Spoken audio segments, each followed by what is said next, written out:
Saudaraku, keberhasilan An Se-young meraih medali emas Olimpiade Paris 2024 tak membuat situasi badminton Korea Selatan membaik.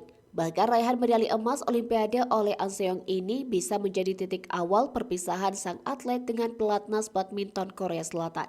Hal itu terjadi lantaran An Se-young kecewa berat dengan badminton Korea Selatan selama dirinya mengalami cedera.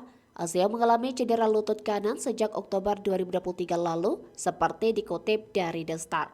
Meskipun demikian, ia jarang menepi dari pertandingan-pertandingan badminton untuk memulihkan kondisinya.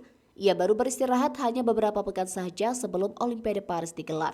Hal tersebut rupanya tak terjadi begitu saja. An Se-young tetap bertanding selama cedera lantaran pihak badminton Korea Selatan salah perkiraan soal cedera sang pemain. Badminton Korea melihat cedera An Se-young tak terlalu serius seperti dikutip dari Never. Saking kecewanya dengan pelatnas, ia mengancam akan keluar dari sana. Ia benar-benar menimbang opsi itu di kepalanya. Bahkan An Se-young memutuskan tak akan hadir dalam sesi konferensi pers yang biasa ditujukan kepada para peraih medali emas. An Se-young membulatkan tekad untuk terus berlatih dengan dukungan orang-orang terdekatnya. Selama cedera, ia menyanjung tim pelatih personalnya sebagai juru selamatnya.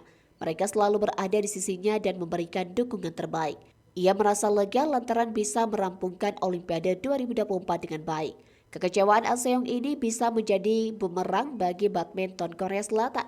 Mereka bisa saja kehilangan salah satu atlet terbaik yang pernah dimiliki negeri gingseng. Mereka mesti berhati-hati ketika membicarakan soal masa depan dengan An Se-young. Pembicaraan antar kedua belah pihak memang masih terbuka. An Se-young pun masih belum menutup pintu kepada pelatnas Korea Selatan. Namun ia benar-benar mempertimbangkan untuk hengkang dari pelatnas dengan semua yang dialaminya.